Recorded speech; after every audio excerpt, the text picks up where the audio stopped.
Assalamualaikum warahmatullahi wabarakatuh. Salam sejahtera untuk kita semua. Shalom, Om Swastiastu, Namo Buddhaya, salam kebajikan.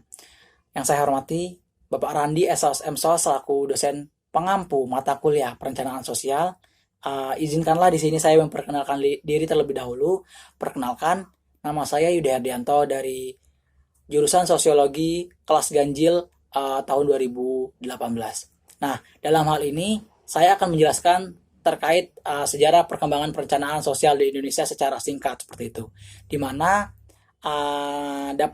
sejarah perkembangan perencanaan itu sendiri dapat dibagi ke dalam 6 bagian. Yang pertama yaitu pada masa prakolonial atau biasa disebut pra-VOC, pada masa VOC, pada awal abad ke-20, masa Perang Dunia Kedua dan Perang Kemerdekaan, kemudian pada awal kedaulatan, kemudian pada tahun 1970 dan pada tahun 1982 hingga saat ini seperti itu. Namun sebenarnya perlu kita ketahui bersama bahwasanya sejarah perkembangan perencanaan di Indonesia itu sendiri sudah tertulis secara ilmiah. Di Indonesia itu sendiri dapat dibuktikan dengan diawali pada tahun 1947, di mana Presiden Soekarno membentuk sebuah panitia pemikir siasat ekonomi, yang kemudian panitia ini pun diketahui oleh Bapak Dr. Andes Muhammad Hatta. Nah, di kemudian hari panitia ini pun kita kenal dengan sebutan Deklarasi Dasar Pokok daripada Perencanaan Mengatur Ekonomi Indonesia. Kemudian berlanjut pada tahun 1948 hingga 1950. Pada saat itu pemerintah itu mulai menyusun perencanaan seperti itu, di mana perencanaan ini pun meliputi berbagai bidang, mulai dari menyusun perencanaan bidang pertanian, menyusun perencanaan bidang peternakan, menyusun perencanaan di bidang perindustrian, dan juga menyusun perencanaan di bidang kehutanan. Kemudian berlanjut pada tahun 1951 hingga 1952. Dalam hal ini pemerintah mulai membentuk Dewan Perencanaan Nasional atau disebut dengan Depernas.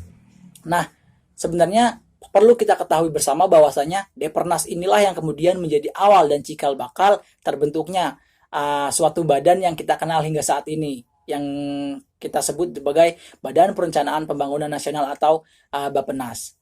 Kemudian di tahun 1961 hingga 1969 pemerintah mulai menyusun rencana pembangunan, di mana awalnya itu pemerintah itu menganut perencanaan tradisional atau dalam bahasa Inggrisnya disebut dengan traditional planning.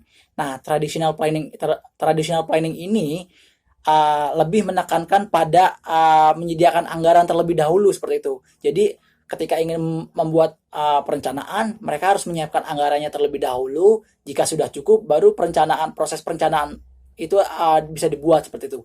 Berbeda halnya seperti saat ini sekarang seperti itu. Kita bisa membuat perencanaan terlebih dahulu tanpa harus memikirkan harus ada anggaran atau tidak seperti itu. Jadi ketika perencanaan itu sudah dibuat dan anggarannya memang sudah ada, itu bisa langsung dilaksanakan dan bisa diimplementasikan sehingga proses perencanaan itu dapat dilakukan dengan baik seperti itu.